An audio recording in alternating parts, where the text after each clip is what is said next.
Ending all speculations. BJP announced its old gun, Vijay Rupani, as Chief Minister. Vijay Rupani will be retained for a second term while Nitin Patel continues as Deputy CM.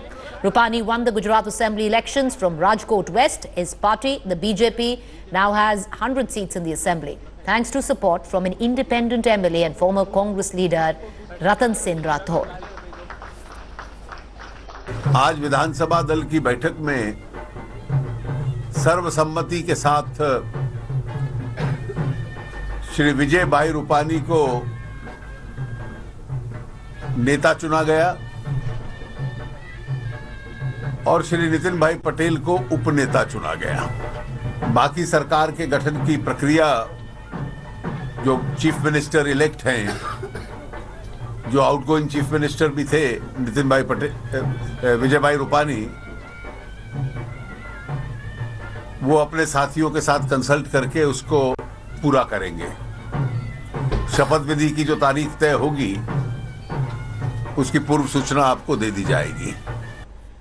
Bringing in deputy editor who's been tracking the developments in Gujarat, Jumana Shah is with me live right now. Jumana, just take us through the reasons on why Team Gujarat has been retained by BJP, even though many would suggest that they passed by just a whisker.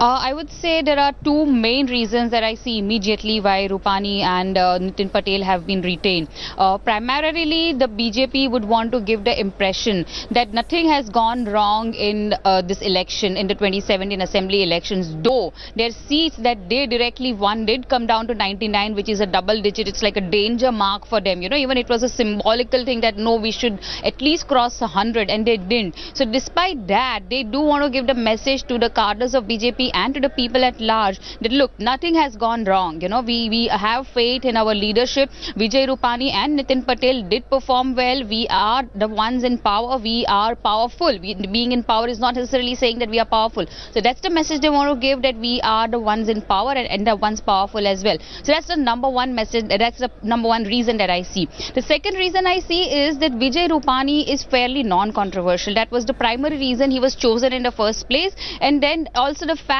that he belongs to a minority, micro minority, in fact the Jain community. So that way, you know, it leaves the room open. Let's say the OBCs are not crying foul that hey, we didn't get a OBC CM and you got a Patidar CM, and the Patidars are not crying foul that, you know, you got an OBC CM. So it's sort of, you know, playing fair to all the communities, and he belongs in that sense, you know, when you look at the caste combination, because he doesn't belong to a major politically significant caste, right. You can say that, you know, he belongs to everybody. That's the sentence that we keep using here, that wo sabke neta hai, you know, that sort of thing. So these are the two main reasons that we see is why Rupani has been repeated. Administration is also a very, very important factor. He is a favorite of the leadership. He has, I mean, he doesn't have, let me put it this way, he doesn't have anything overtly negative against him.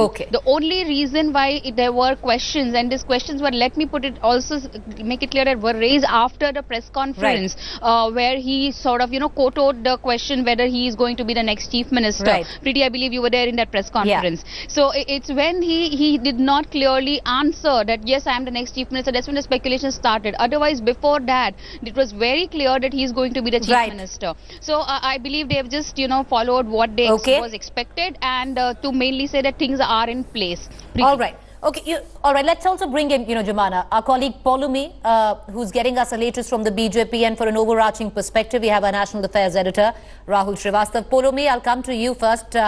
You know, we were all there, at the, you know, as Jumana pointed out, at the press conference right after the big win. And Mr. Rupani didn't quite look that he would come back as Deputy CM, as Chief Minister, and Nitin Patel as Deputy CM. The body language was very different. What went down?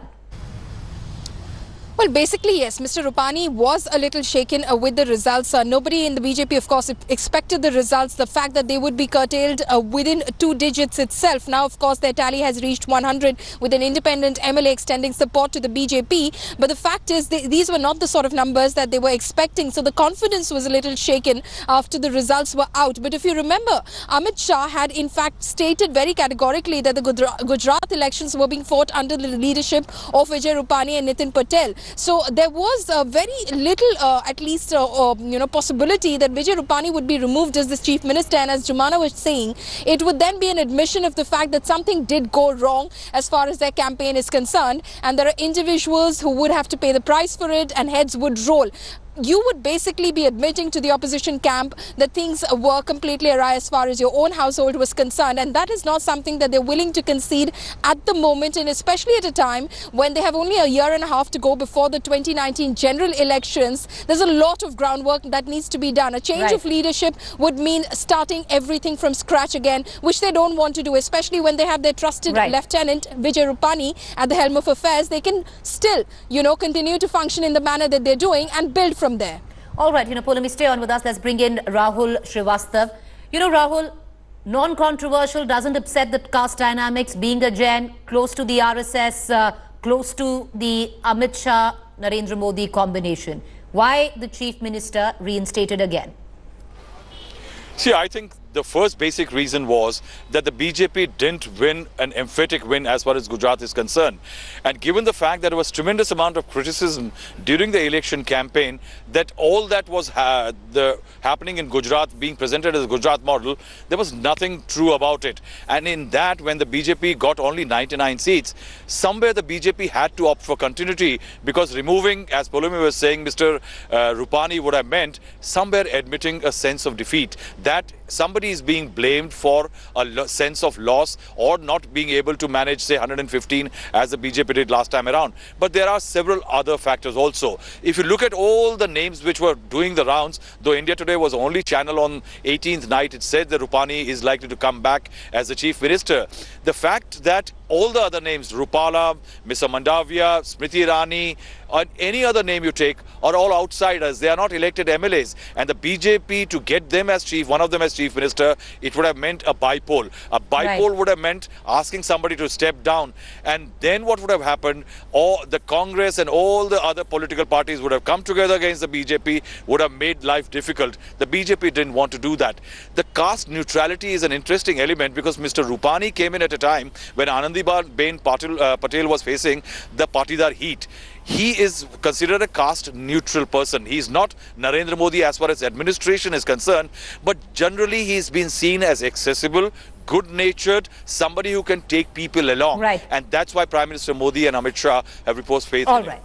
All right. Thank you all for joining us. Continue to track developments. It is the same combination which will continue. Vijay Rupani as Chief Minister, Nitin Patel as Deputy Chief Minister in Gujarat. A quick break. Welcome back. The Chief Ministerial candidates for Himachal Pradesh is likely to be announced in Delhi tomorrow. This comes after a BJP delegation failed to decide upon a chief ministerial candidate.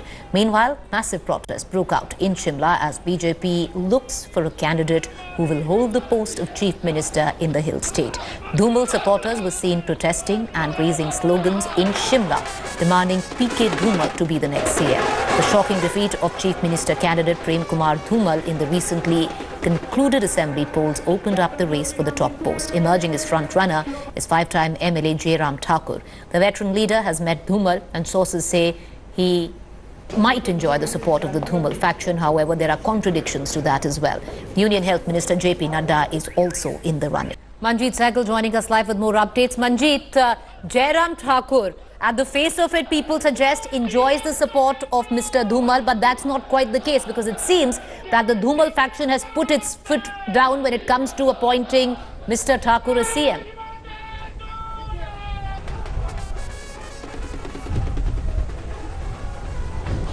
You're right, Preeti. The fact of the matter is that BJP remains a divided house in at least three camps, one led by Prem Kumar Dhumal, another led by Jagat Prakash Nadda, and now another faction led by Jai Ram Thakur have staked claim on Chief Minister's post. Even the core committee meeting between the provincials and the local party leaders and the Delhi observers did not reach out to any conclusion so far. The suspense remains. Now the ball is in the court of BJP Parliamentary Board. We also tried to speak to Nirmala Sitharaman, who is one of the observers, who said that the name of the Chief Minister will be decided in the BJP Parliamentary Board's meeting. So now Dhumal camp is also staking claim and also claim that half of the MLAs who won elections recently have their support, but the MLAs, particularly who won from Kangra and Mandi, are against Dhumal, who has lost the elections. And MLAs have also told the observers that they want the chief minister from the MLAs who managed to win the elections. Preeti. Right. So clearly the standoff continues. We'll keep coming back to you, Manjeet, for more updates there. With that, it's a wrap at 6 p.m. Up next is my colleague Radhika with the Sports Show. Stay tuned. Thanks for watching the video. For more such news and updates, please like, share and subscribe to India Today. Also check out our other great videos from our channel. We know you will love to.